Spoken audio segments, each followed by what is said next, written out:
ये मानव तन आपका सार्थक कैसे बनेगा?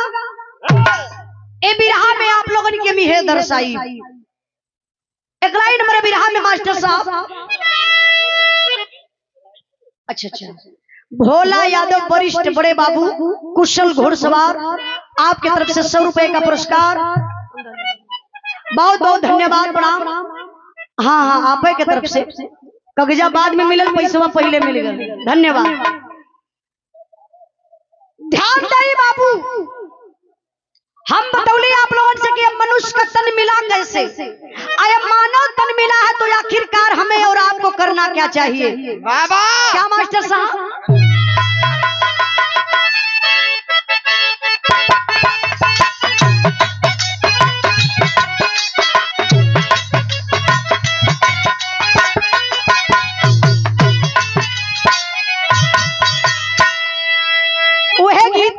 गीत के स्वर्गीय बेचन गुरु अपने अंदाज में, अपने लहजा में बड़ा लहाई के गावत रहलन। कैसे गावे? अरे आंगने में फूला फूला गे नवाय नाना दो, अरे आंगने में फूला फूला गे नवाय नाना दो, बाजले बधाइया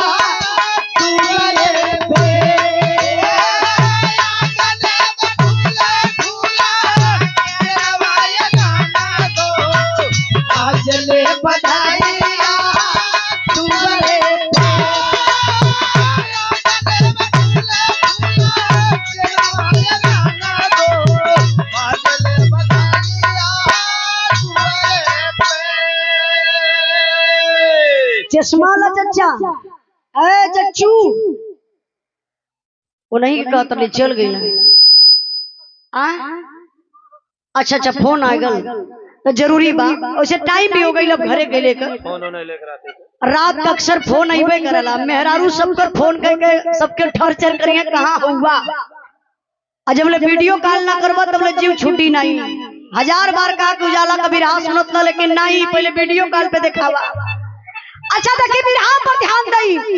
एक बार का बात बा, विक्रमादित्य राजा सुतला में सपना देखलन कि हम कौने जन्म का ऐसा कर्तव्य कमाई कैले बानी कि ए जन्म में हम राजा बन गईली।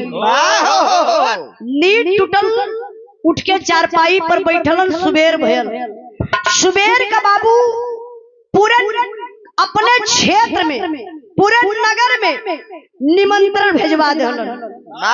निमंत्रण भेजवाए के बड़े बड़े विद्वानन के विक्रमादित्य राजा अपने दरबार में बुला लेलन।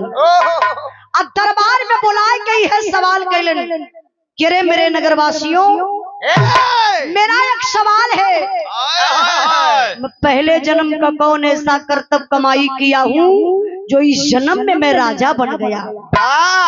जितना लोग दरबार में बैठल ना, सब लोग उठ के चल गए, पूरा दरबार में खाली हो गया। एक बड़ा विद्वान बुजुर्ग आदमी वही दरबार में बैठल हुआ। विक्रमादित्य राजा देखलन, उठ के सिंहासन से खड़ा हो गए, हाथ जोड़ लेना, कहना कि सरकार की जय हो। दरबार तो पूरा खाली हो गया। हमारा सवाल से का आप बताइबा कि हम पहले जन्म का कौन ऐसा कर्तव्य कमाई कैले बानी ये जन्म में राजा हो गई? तो जो बुजुर्ग आदमी था बाबू उठकर खड़ा हुआ, कहला साहब हम तो बताइब ना, एक उपाय बताइब, यहाँ से चल जा कृष्णवन जंगल में, एक साधु मिली है, सवाल करवा जवाब मिल जाई। विक्रमादित्य राजा घोड़ा पर सवार भइलन, पहुंच गइलन कृष्णवन जंगल में। और जब कृष्णवन जंगल में गइलन तो इस जंगलवा में से साधु जी अवत रहलन। विक्रमादित्य राजा सवाल कलन साधु बाबा से, कले बाबा एक बात बताई, हम पहले जन्म का कौन ऐसा कर्तव्य कमाई कैले बानी कि जन्म में राजा हो गई? तब विक्रमादित्य राजा के साधु बाबा बतौलन कलन कि यहाँ से चल जा तू छत्तीसगढ़ में, राजा के घरे एगो लड़का पैदा भइल बा, मर गल बा, वही से सवाल करवा जवाब मिल जाई। विक्रमादित्य राजा घोड़ा अपन घुमौलन चल रहा छत्तीसगढ़ में। और जब छत्तीसगढ़ में गईलन तब का भैर मास्टर साहब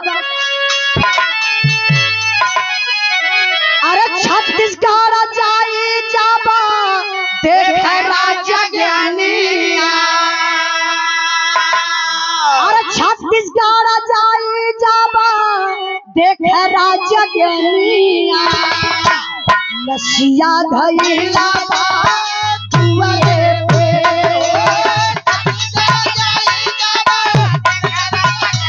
लसिया धैला बा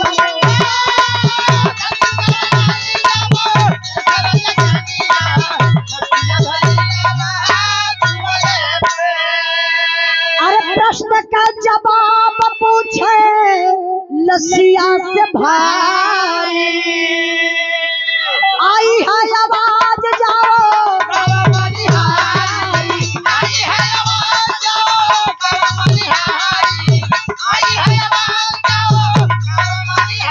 अरे भेदवा बताइया हीरा धोबी का दुल्हनिया भेदवा बताइया हीरा धोबी का दुल्हनिया लसिया धैला बा दुआरे पे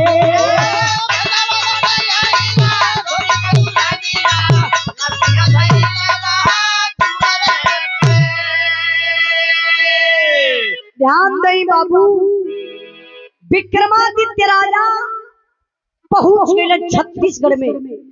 जब छत्तीसगढ़ में गए तो आई आप लोग आई हैं आई हमरे बिरादरी से मतलब नारी बिरादर हमार बिरादर जब आप लोग बैठ के बिरहा सुनैलू इंद्राज भाई जब आप लोग बैठ के बिरहा सुनैलू उम्मीद लगौले रहलू पैसा मिली।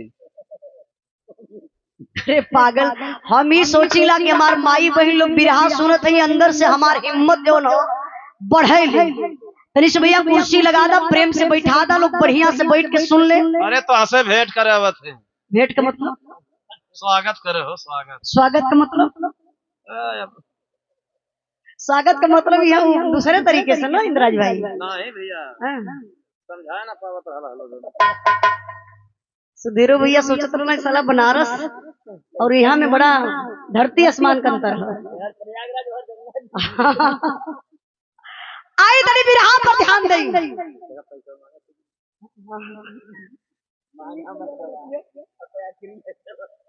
विक्रमादित्य राजा जब पहुंचला छत्तीसगढ़ में तो राजा के दुआरे बड़ा भीड़ बा।